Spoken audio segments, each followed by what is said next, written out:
Hello, my beautiful friends. Welcome back to the show. Today, I am so excited to dive into today's conversation with Joy Prouty.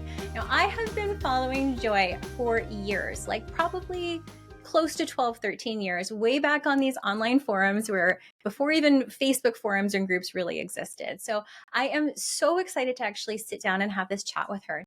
Now, if you don't know Joy, Joy Prouty is a photographer for over 20 years. She's a mentor and educator. She's a new author of an incredible, beautifully written book called Practicing Presence. She's a keynote speaker at Clickaway, a celebrity photographer featured in People Magazine, Magnolia Journal, and Entertainment Tonight. And friends, I am so excited to dive into this conversation. I just actually finished reading her book last night. It is so beautifully written. It is a mother's guide to savoring the photos you've already taken. It's about practicing presence, which as an artist and a mother, I would absolutely recommend. So without further ado, here's Joy. Welcome. Okay, I need to just listen to that intro at the beginning of every day when I wake up. This is my new affirmation.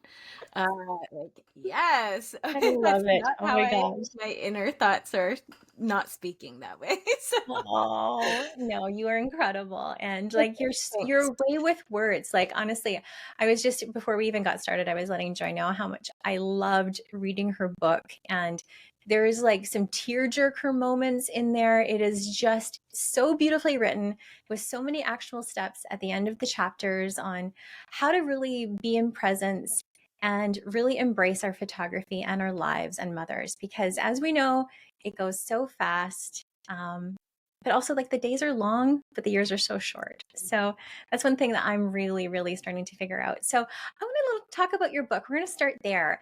Can you share what motivated you to write this book?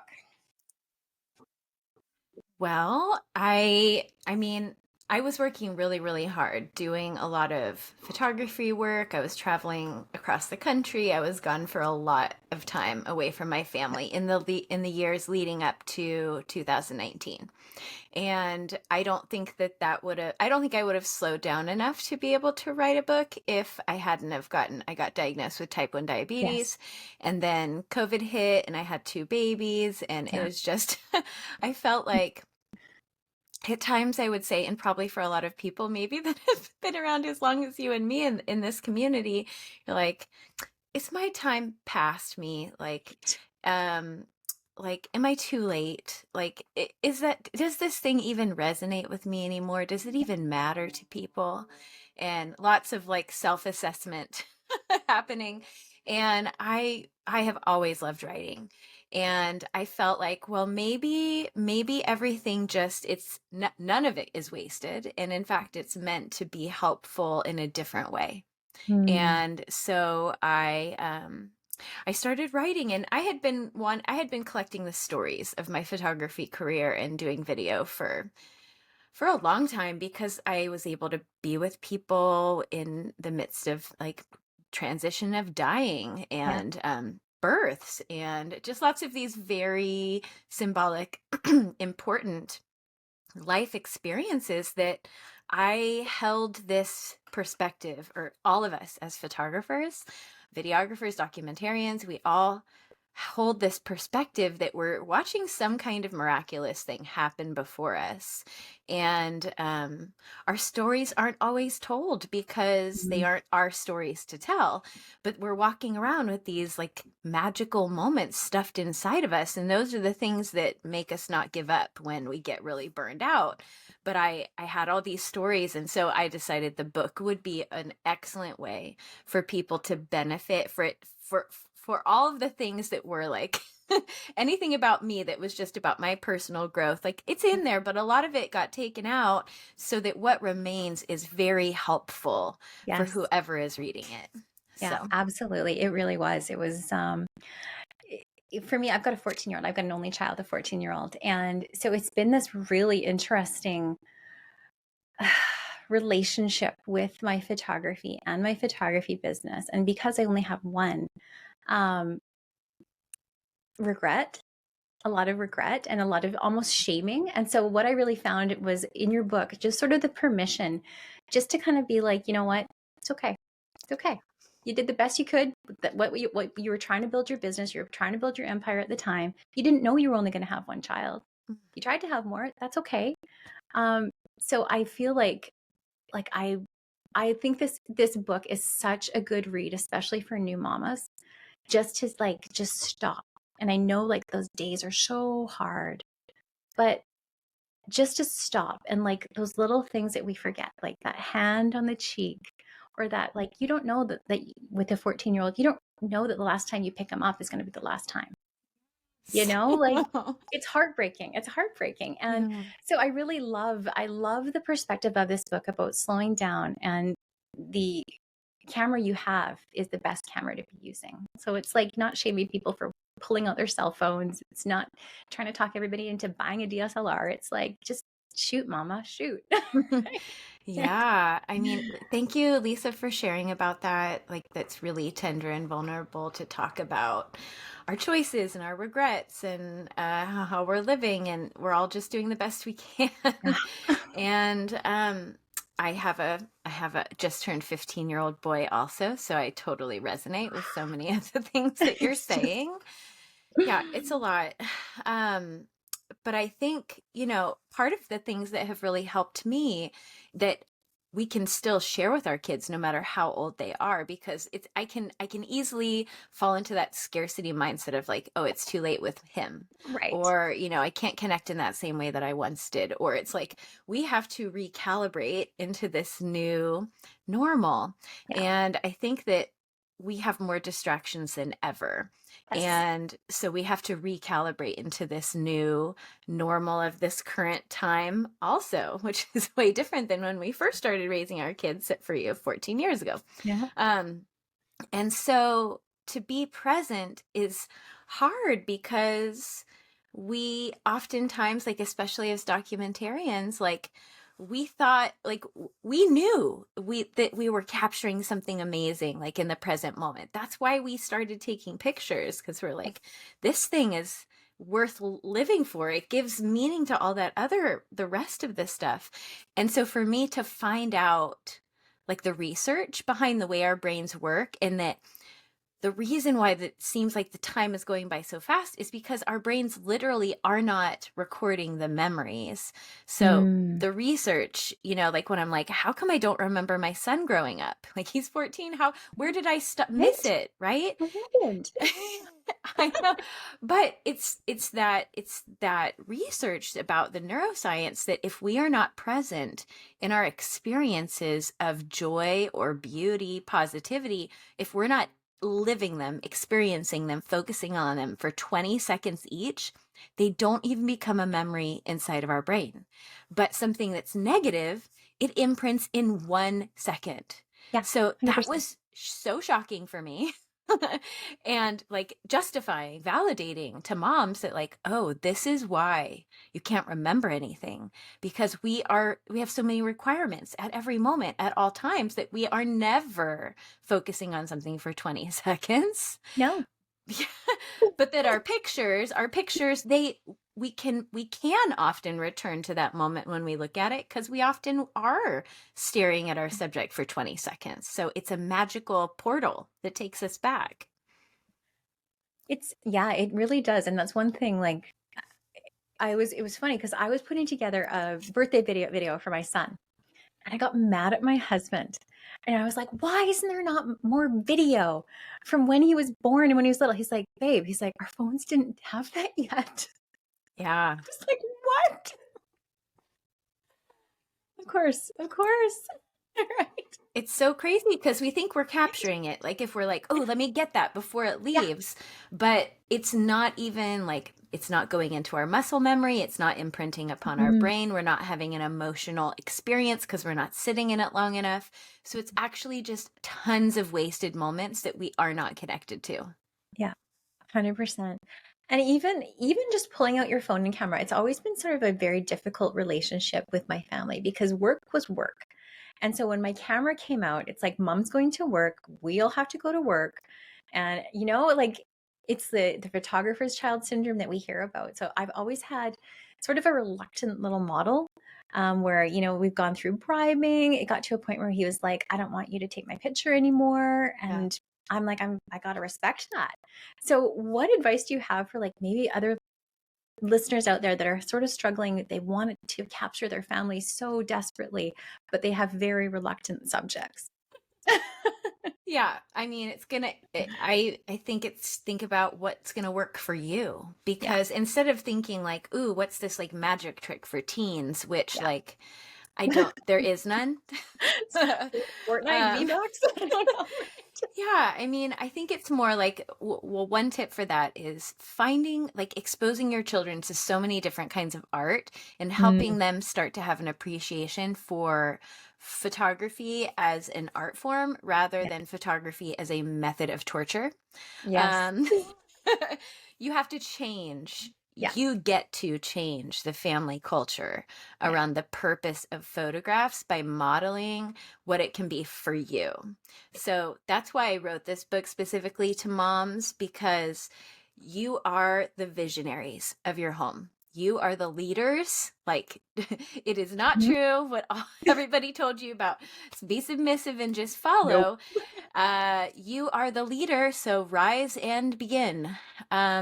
So it starts with self-validating Yeah. through documenting your life by choosing to say, I am a witness. And hey, kids, like, I might have messed up in all these different ways, but I'm going to teach you self-regulation through creative practice. And this is going to benefit you and maybe help you process through a lot of those Yeah. difficult feelings that I initiated in you. Totally. Sorry, I broke you. This is how we're gonna fix it. Perfect. Yeah, but you get to repair together, repair together. Absolutely. Absolutely. I love how you said in the book about raising, raising your children while also raising yourself, because that really resonated. That, we're handed this baby and we're just like inside. I often feel like I'm this 20-year-old just with an older face, and I'm trying to figure out this adulting thing so hard. Like, I know. All of us. I don't know why we're expected to know what to do, but then there we right? are. So true. And even like looking at my parents sometimes, I'm like, oh, like you're just kids too, guys. Yeah, I mean, You know? that's what presence allows us to do. Like, Yeah. it's the process of creatively learning to stop judging yourself so harshly. Yes. And if we can do it for ourselves, then we make space to be able to help others, like to do it Yeah. for them, to do it with them, to help make space to realize that they are not capable. Right. And so I hope that that's what we can set an example for, that, you know, that we didn't see that. We didn't know how Yeah. to do that. So, No. Yeah. No, it's so true. So true. So I want to talk a little bit about the permission really of letting go of those perfect pictures, because as photographers, and especially as a trained photographer, that's really something that I struggle with, is like it's got to be perfect. And so what advice do you have for those that maybe struggle with that perfectionism too? well, it starts with, when you take a picture that is not perfect of you, when you look at that. So say someone took your picture. Hopefully, Yeah. as documentarians, you are also prioritizing being photographed. Yeah. And when you look at the picture, like, I even do this a lot with my family sessions, is I do a lot of what I call aftercare planning and Mm. advisement, because I think of the photographic process as we have an opportunity to be reborn through this experience. This experience can be like a baptism for us. Mm. And that means that, like, if we are experiencing like a coming into understanding that this person that we see in the picture is us, is a portion of us, is maybe a masking portion of us, is maybe trying to like keep it all together. Like, what Yeah. do you see there? Look, be willing to look. Allow the new part of you that's like being born through that witnessing yourself to happen, and like prepare that it's going to be uncomfortable. Like, what is your aftercare plan? Like, are you going to look at it like before you even look, you tell yourself, I am not going to expect my body to look like when I was 20. Right. I am not going to expect everyone to be looking at the camera and smiling. I like you have to really set the intention for the purpose Yeah. of the photograph. And also, it is so important to realize who told me that I had to look perfect in pictures. Work through that. Oof. Work through like who modeled for you that you can't let your double chin show, or Mhm. your whatever, fill in the blank. Yeah. All everything. Like, yeah. Your hair shouldn't look like that, or what is Right? this? Why did you do you this kind of choice on this Yeah. clothing, or whatever? So photographs are doors that if we choose Yeah. to open them, they reveal the deepest part of ourselves that need to heal. We can choose to be self-healers through photographs. And if you are trying to make them perfect, that's okay. Maybe you're not ready. You don't have to Yeah. open the door, but they can be more than what you're making them. Yeah. Yeah. 100%. I've gone on a bit of my own personal project this year where, because I had a very reluctant model, I just decided, okay, well, I'm going to photograph myself. And it's been a really interesting self-study this year. And I'm very much a fine art photographer where I love compositing. I love creating scenes and whatever is from my imagination Yeah. and morphing myself into a character. But looking at those raw files and trying to look at them without that judgment has been wild. Like, it's been wild. But along the process since January, I've actually lost 75 pounds. So it's been like this whole transformative journey on how I view myself through the power of my lens. So it's just been this absolutely wild journey of just like learning to love yourself this year. It's been That's really cool. incredible. So, Lisa, do you have, affirmations or intentions that you set for yourself, or what is your process doing that? My process is having fun, is letting that little girl who loved to play dress up, put on a wig, do her makeup, get into a scene, and just have fun. Mm. And I think when I am true to that, no matter what I make, I'm going to be happy because I'm making it for me and I'm not making it for someone else. Mm. And so it comes to that sort of self-validation that that you talked about in your book, is instead of like looking for those external sources like the cookies of the likes or the comments, yes, they're wonderful, but I've already made it for me. So I'm already thrilled, right? And however I look, I'm 45. Cool. This is what I look like at 45. Right? Right? Yeah, well, you look really beautiful, but I just really love that the way that you're saying that you're doing it for you. Yes, and I think that's so important, like that people remember, like even put on your phone, like put a little piece of tape with some Sharpie that says, "Who is this for?" Right? So Yeah. when you lift your camera up to take a picture, you're thinking, are you already looking for the best spot or the best version of you, or like putting it down because it's not some ideal, or are you just going to do it for yourself? Yeah. So, Yeah. and It's the so more cool. times we do it, like the self-validation research was so like blew my mind, and I'm sure it Yes. did for you too, Yes. about how for all of us, I mean, women, 100%, we have been invalidated in so many different ways. And a lot of us, I think, artists got into this career of doing this for other people because the validation from other people that we were making beautiful things or showing them things that were beautiful, that really was a salve for us, that we're seeking some Yeah. kind of someone to say you have this, all of this worth. But then you do it for long enough and you realize like it's not really working anymore. Like what needs to happen here? And that's when you realize, okay, if I don't learn the art of self-validation Yeah. and start to validate myself, like I'm not gonna I can't make it. I definitely can't make it. There's no possibility for connection with other people if I don't figure this out, how to be healthy. Yeah. And so the research in invalidation is that for every instance of invalidation, it takes 20 times of attuning to yourself to heal that specific wound. Yeah. And so photography is such an amazing way of doing that because you can easily witness yourself 20 times in one occasion using photographs. if you would then sit with them and you're like, yes, I am worthy, I am valid to show up, this is a beautiful person, this is a good body, then you are developing strength. I love that. I love that. And I love your affirmations. So, can you share a little bit on how you found affirmations, how they work for you, and when do you use them? Are you using them like in the morning, evening, all day long? Yeah. So intention is what I talk about in the book a lot. So affirmations, like, yes, like affirming yourself, they're so Yeah. important. But I think on the realm of getting to the subconscious, like the part where Yeah. it's actually going to really benefit our brain, that's where intention really comes in super powerfully.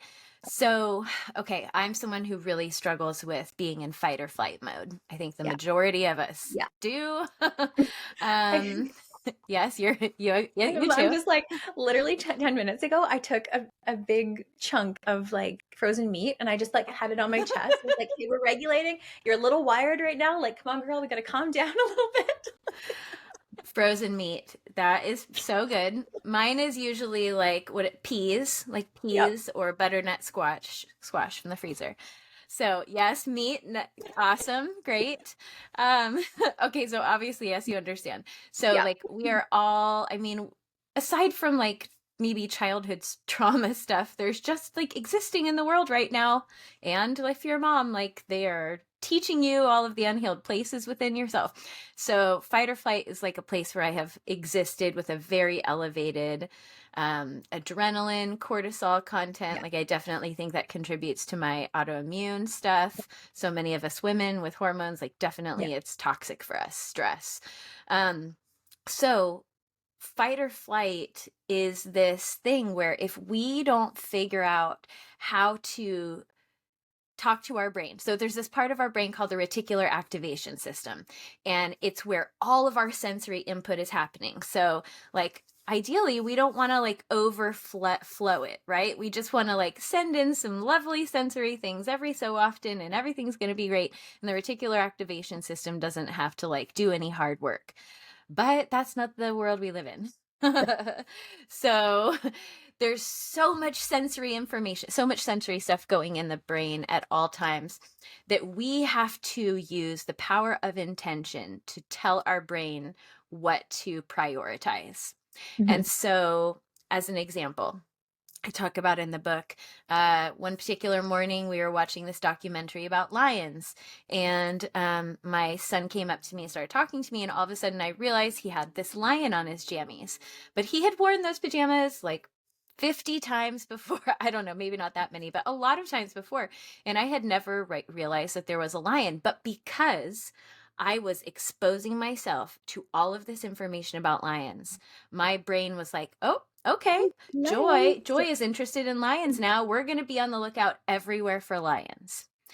And so if we can do that with positivity, and this is basically the essence of manifestation, like in a brainwaves level, is how can like so every day, if figure out what you're struggling with, what Yeah. are like what's blocking you. For me, it's a lot of like self-hatred thoughts. And so I have to tell myself so that I don't focus on negative things, because it's like bam, bam, bam, bam. There's a lot of imprinting of that going on. I have to be so intentional every day of there is something good here right now. Yeah. Or you have joy, you have everything you need. Like I don't need to seek. So all of these things, these statements, right? So I'm telling myself, I write them every morning 10 times each. I put them on my phone. I do an alarm. I write it on my arm. I put it on the bathroom mirror. Like I'm trying to get that message into my brain as much as possible. And then throughout the day, I have found I struggle with a lot less anxiety because of continually feeding myself the things that are true, Yeah. because I didn't know the battle that I was subconsciously fighting. I love that. I love Yeah. that. Have you heard of the work by Byron Katie at all? Yes, Because yes. I really love that. And that's one Mhm, thing for my own thought management, that because I really do struggle with a lot of negative thoughts and I get into mhm, these loops too. But what I found with the work is it's like a 4-step process where you're questioning, is it true? mhm. And then do I know for sure it's true? And who would I be without this thought? And I can't Mm-hmm. remember the fourth one, but yeah, there's a fourth one. I butchered that. But my favorite part is, who would I be without this thought? And Yes. when you start to visualize the person that you would be, say it's like, I'm untalented. This is something that I frequently bump up against. I'm not talented. I'm not talented. Like, no, okay, I am talented. Or who would I be if I believed that I was extremely talented? How would I show up in the world? Mm-hmm. And when I live my life from that, my own thought management has been so much better versus getting stuck and looping in it. Mm-hmm. That's So switching it with beautiful. Yeah. right, with affirmations Mm-hmm. and it's been so helpful. Yeah, because a moment becomes what we expect it to be. And most Yeah. often it is full of disappointment. Someone I enjoy learning from is Scott Erickson, Scott the Painter on Instagram. And he talks about how when we imagine what something's going to be, oftentimes we're imagining it without any of our vulnerabilities attached. Mm, So we're thinking it's going to be amazing, it's going to be awesome, yeah. we're going to have this experience, but we're not imagining it in our actual vulnerable bodies Yeah. with other people not meeting our expectations, and there's no disappointment. And so we are setting ourselves up always to be disappointed. And so Right. and It's so so true. yeah, so it just goes to show, Lisa, how much work you've done for yourself, that you are able Uh, to recognize those things. And it's really wonderful that you're thank practicing that. trying, Yeah. trying. It's funny. My birthday was last week, and it's funny because my husband and I, we always get into a bit of a birthday tiff right before or during after my birthday. Okay. And I went into my birthday this year, and I was like, you know what? I'm going to have zero expectations of him. He doesn't have to do a thing. He doesn't even have to wish me happy birthday, because regardless, I am going to have an amazing day. Mm. And he got up in the morning, he wished me happy birthday, got me a present. He was lovely, got me flowers. And it was the best birthday I ever had, Wow. because I approached it without that feeling of having that expectation and then being disappointed because it wasn't met. Mm-hmm. And you're so right about like your brain and expectations, because when we take that away, we like, that's where joy is, right? Like, Yes. Well, joy is only accessible in the present moment. You can't yeah. time travel and experience joy. Mm-mm. So Yep. that's beautiful. Yep. Awesome. I'm so glad you had a wonderful birthday. I did. It was awesome. It's his birthday today too. Oh, and you're working. You are having a good day too. It was an amazing day. It's all good. Yeah. Now, for many of us, there is this feeling of getting stuck in survival mode where our days turn into weeks. As working photographers, you realize you actually haven't photographed your own family in weeks, if not months, beyond that quick snap running out the door. So, what advice do you have maybe for slowing down to want to pick up that camera when so many of us are burnt out physically, emotionally, and creatively? Yeah. Okay. Well, the first thing to go always when you're in survival mode is creativity and imagination. Those things are like extra. And I think, I mean, you're exhausted, so getting rest is so important. But I think if you can find some way to think about the act of taking pictures in a different way. So the reason you're exhausted is because you are full of emotions that haven't been able to be expressed, and your immune system is low, your body is exhausted, right? But if you can think about photos as a way of entering into self-compassion to give you energy to sustain all of the work that you're doing, like stop thinking about, I'm going to grab my camera to take a picture, and start thinking, I'm going to grab my camera because I need to do my meditation. Or I'm Ooh, going to grab my camera. So it's like the camera can be a substitute for any yeah, other mental health practice if you are yeah, choosing to use it with intention. So you have to start thinking like a pen. We use a pen in a lot of different ways to write things, to keep yeah, track of finances. Like we do stressful things with a pen and work like things with a pen, but we can also write poetry with a pen. yeah. We can also sketch our child with a pen. Mhm. So start to think about the camera as a tool for doing something different that requires you to actually become embodied Yeah. rather than become disembodied and do a job. I love that. So it's like literally a reframe. I Yes. love it. Love it. So I fell in love with photography, especially lifestyle photography, years ago. But my experience photographing my own little guy really it was hard.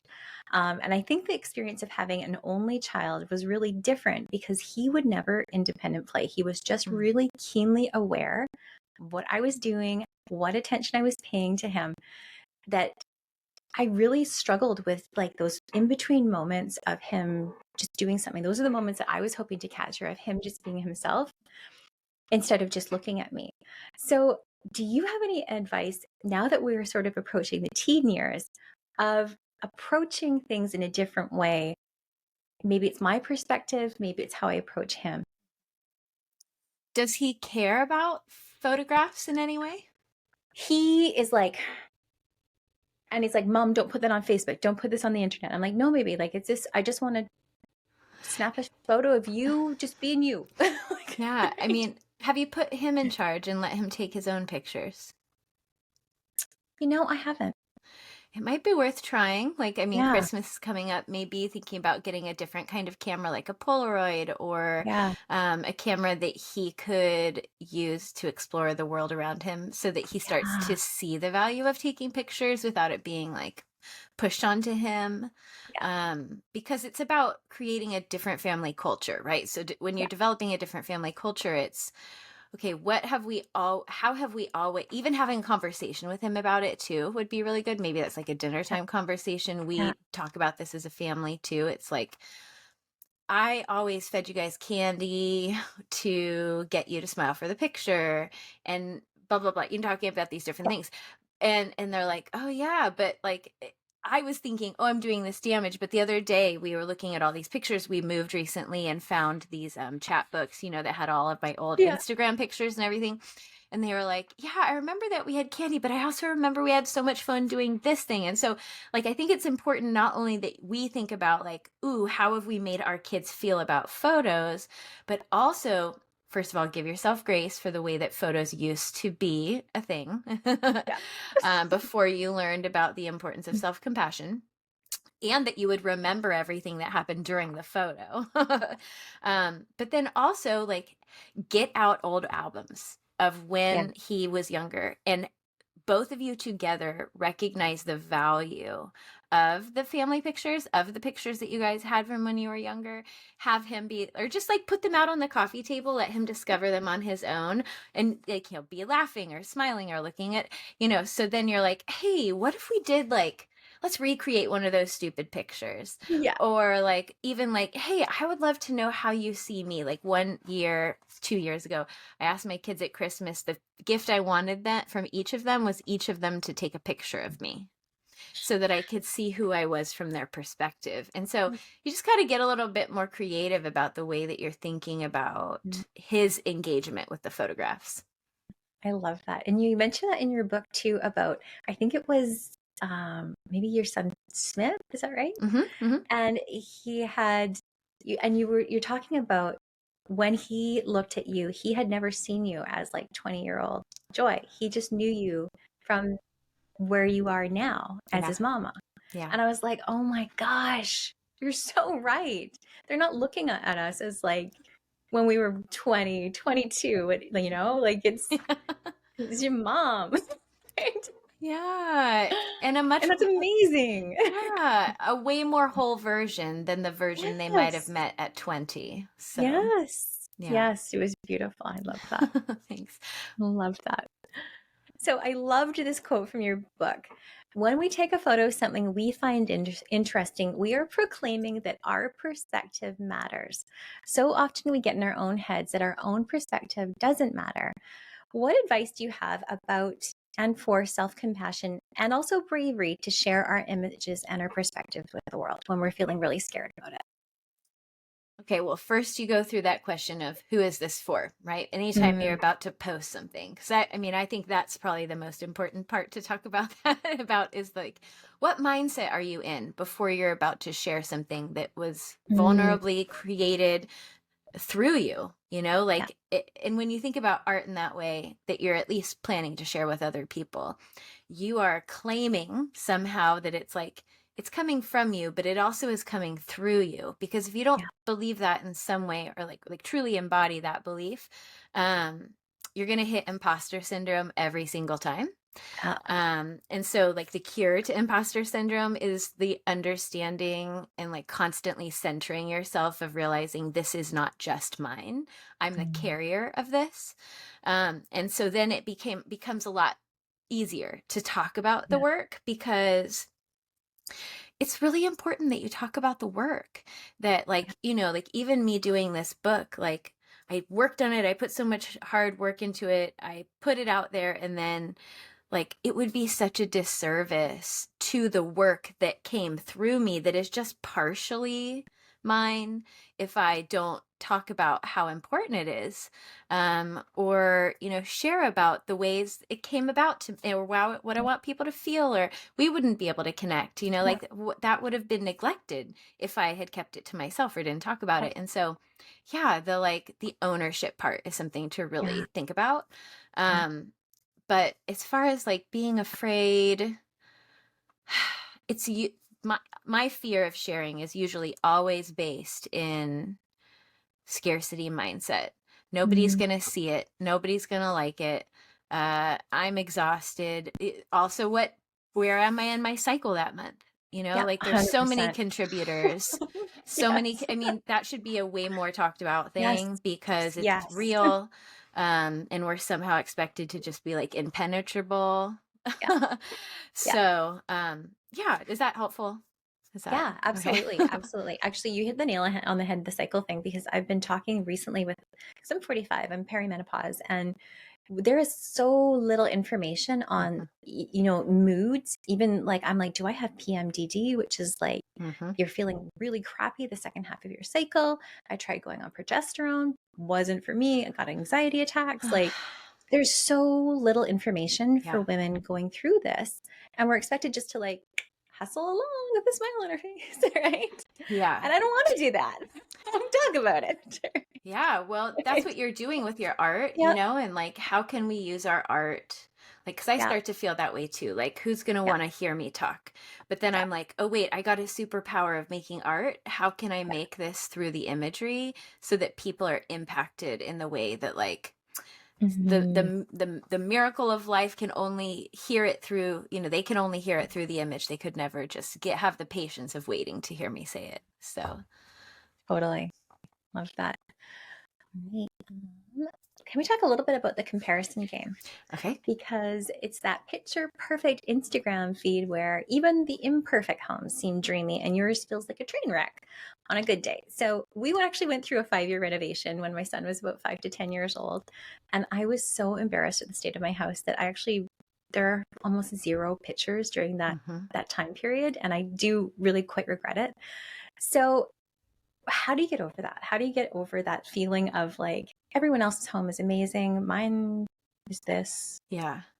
Because Well, it feels shamey and it's gross, and I guess it's that self-compassion, right? Right. yeah, that's a great question. And I've moved quite a few times and been in a state of transition like all the time. I've lived in basically any houses because we renovate too, but like Yeah, it's not good until you're ready to sell it and then you're not, yeah. And then you're like, So "Ah," yeah, yeah, I mean, I think when I look back, I have definitely seen like the seasons of depression line up when the portions of that I haven't taken pictures. And so you yeah, could say one causes the other, or that what, flip it around. Maybe the reason I'm depressed is because I'm not taking pictures. yeah. But either way, that's connected. But I would say the thing I'm telling myself lately, because we're still living out of boxes and I don't want to not take pictures, is I have to reacquaint myself with the character of light that lives in this house. And so instead of thinking, I know what this picture is going to be like, okay, but I don't know what's the personality of the light in this corner at this time of day? Where is the light wooing me? And then Yeah. maybe just in those sections, like first it start to pay attention to the light. Okay. that it hits there, it hits there. Okay, maybe I want to put like a lace curtain there so that when that shadow hits, it's going to be really interesting. It's going to inspire me. It's going to make me want to take a picture. So instead of thinking the whole house needs to be clean, I just Yeah. am looking for these little pockets to create Mm, art in. So at least I have something to look forward to every day. And that is the spots of light. So oh, like you could even talk to the light, give it a name. Like, mm, is she a woman? Does she have this like really magical old lady, long gray hair name? yeah. Like follow her around. Where is she taking you? Yeah. I love that. I love that. Our house would have a long old haired lady. I want to know It's what you are awesome. naming her. Come on, Lisa, let's give her a name. Oh,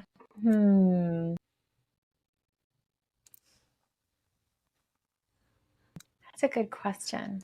Helen just keeps popping into my Oh, head. Helen. Helen sounds She's like Helen. beautiful. She's like fun and she's elegant and yeah, she's just like she likes to dance. Oh my gosh. I want to see where Helen Yeah, dances. Take a yeah. picture We're there. gonna find some pockets of Helen. I love that. Okay, really, let's see how this works. I Let me really let will. me know. I really will. Okay. So I want to talk about self-doubt, procrastination, because Okay. this is probably my own biggest obstacle to my own creativity. It's that little voice that says you're stupid. Why are you trying to do that? Hmm. It's not going to turn out anyway, so why are you even bother trying? So Hmm. it's really struggling with that inner gremlin that I've really, really tried to work through over the past years. So do you have any advice to learn to ignore it and how to create from the heart? Well, I think it's kind of like what we were talking about before about the like, what is the nucleus of why you're creating? And Mm, so first think about it on a personal level, because if you don't get clear about your why, then you have no motivation to do the yeah, thing. And I can't ever usually self motivate myself. So I have to think of like, okay, is the discomfort of taking this picture, trying to attempt this thing, possibly feeling like a failure, like whatever, yeah, is it worth it? Why am I doing it? And for me, it has to start with mental health. yeah, And so I'm thinking, okay, I'm doing this because it's important for me to believe that there's something here worth seeing, worth yeah, witnessing, worth documenting. Um, and that I'm not the only one here. Like, yeah. there's all my kids are impacted by my energy. And so it's a connection piece. So, you just start naming all of those layers as to like, you're not creating because it's selfish, because that's just the initial reaction. Right? It's just, yeah, it's like, oh, I should be doing something else with my time that is like better for my entire family instead of my little piece, right? Which is Yeah. so silly, right? Yeah. So just acknowledge and document how it is beneficial for you to be in a creative headspace. It's definitely going to help you solve a lot of problems throughout the day in a much more effective manner. Yeah. So convince yourself, write down an overwhelming list of reasons why it's valuable for you to do that. And Mm, then we might put it next to the bed or like yeah. whatever. You just, Yeah. you have to realize it's deeper. It's deeper than what people Yeah, are it is. It's saying. deeper than just making an image that you think, Yeah. maybe I'll put this on the internet and maybe I won't. Yeah. It's deeper than that. It's like I need to create because it fills my soul. Yeah. Yeah, love that. All right, so you ready for our lightning round? Okay, lightning round. Okay, Let's do it. lightning round. Okay. Um, if you like to cook, what do you like to cook the most? Uh Chicken, seasoned chicken with like chili lime, salt, black Mm, pepper, garlic, little maybe balsamic, like very crispy on both sides. Okay. yum. Love that. Favorite movie? Oh, favorite movie. Okay. Moonrise Kingdom is a top Oh, pick. that's a good I one. never get bored of it. Now my kids are into it, and Yeah. so, we get to talk about filmmaking and all that kind of stuff. Oh, Okay. love that. Love that. Favorite guilty or not so guilty pleasure? It feels guilty, but I know that it's not, and it's my cold plunge practice. Going in the Ooh, sea. We moved to an island a couple months ago, and so we go in the sea, and I sneak away by myself, and it's definitely a mental health thing. But like sometimes I go in naked, and that feels a little bit like a guilty pleasure, even though it's benefiting my mental health in so many different yeah. ways. So So yeah, the studies that I've heard with like the Wim Hof method yeah. really like I keep trying to jump in that shower and like turn it and crank it cold. And I'm just like, no. Right. So you're a brave lady. I love it. Lisa, you got to find somewhere. Where do you live? I live in British Columbia Okay. and Okay.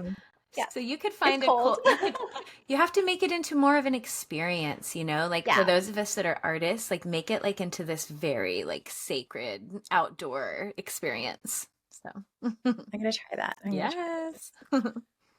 Um, what did you want to be when you grew up as a kid? I wanted to be a reporter. And I'm literally looking at myself with these headphones and a Yeah. microphone right now. This is so funny. Like, Yeah, I'm reporting on what is meaningful to people's lives. Yeah. I love that. I love that. And my next question is oceans or mountains and why? Well, I pick the Salish Yeah. Sea. I love whales. I love moss. I love like, I feel like the ocean is like a woman, you know, Yeah. telling us how to be. Love that. What is something you've accomplished as an adult that your younger self would be proud of? Having poetry published in a book would be, my Yeah. younger me would be really proud of that. So I I love that. I have poems in between each chapter, and so it was I had so many poetry books when I was little. So Yeah. I love that. They're beautiful. thanks. What are you most grateful for in this season of life? That my husband and I are on a healing journey together. So I Mm, think that we are meeting in the middle after a lot of like trying to find the roots of our pain for a really long time. And it feels really beautiful to be able to be hopefully setting the example of repair that our children are observing, and to be able to do it through art is really something fun that we've been stepping into. So, oh, that's beautiful. yeah. That's beautiful. When do you feel most authentically yourself? uh, when I'm dancing, I Really? think dancing by myself. Yeah. Mm, I Yeah. love it. You know what I did last night is I actually made a playlist on Spotify and I named it Forgotten Songs that I loved.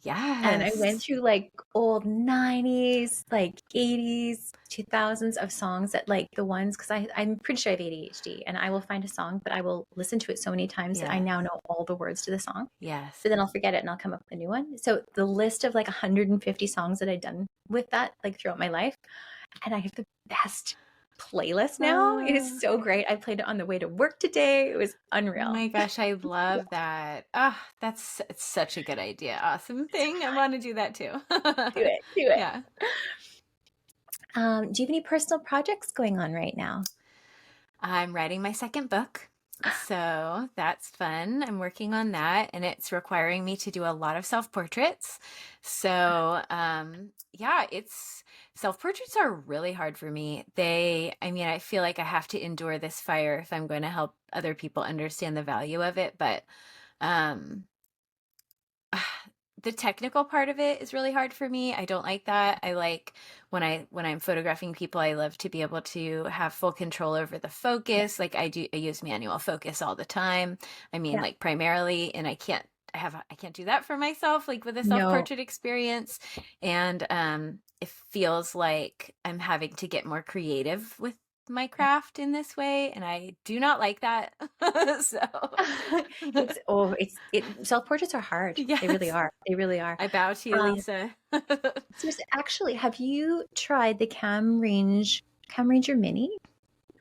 It is something that you click onto your camera Mhm, and it's an app on your phone. So mhm, wherever you are, you mhm. can set your camera and make sure it's focused on you. Oh, yeah, yeah, yeah. Yeah, I It's have, but it's like for video too. Like I'm just so yeah, connected that I just yeah, like being able to like get closer and like move fluidly, like so. But thank you. yeah, Yeah, I think yeah. I have, yeah, Canon Connect or whatever. Yes, Yeah. something like that. Yeah. Yeah. Yeah, they're super handy. Yeah. Thanks. So, what advice would you have for someone who's first starting out with photography, whether it be business or just with a camera? Notice what makes you come alive, and notice what is makes you extra depleted of energy, and do not do anything that pulls your energy anywhere down.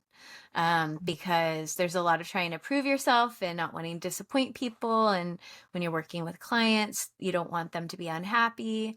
But everybody's going to end up unhappy if you're shooting things that don't feel authentic to who you are as an artist. So just get super, super clear into like how weird and quirky you want to be, and just keep on walking down that road. Love it. Oh, that's such good advice. I love that. I wish someone had told me that in the beginning, because I love being weird and quirky. You're in your weird and quirky self-portrait era, Lisa. I love it. I love it. So where can our listeners learn more from you? So you can find me on Instagram at Prouty. That's where I talk a lot on my stories, and I share excerpts from the book, and talk more about like taking care of ourselves through the process of taking pictures. So I love that. So I love to end my interviews just with this last question, and it is, what are you currently curious about or artistically curious about? Okay, well, I guess I'm curiously artistic about lighting for self-portraits, like color casts and creating different, like, being intentional about different colors. Like, I don't know. It's being a beginner at something again, because I've never done that before. So yeah. I love that. Thanks. Well, Joy, thank you so much for having this beautiful conversation with me today. I have treasured your time, and I really appreciate you sharing yourself with our listeners. Thanks, Lisa. I've loved it too. Thank you.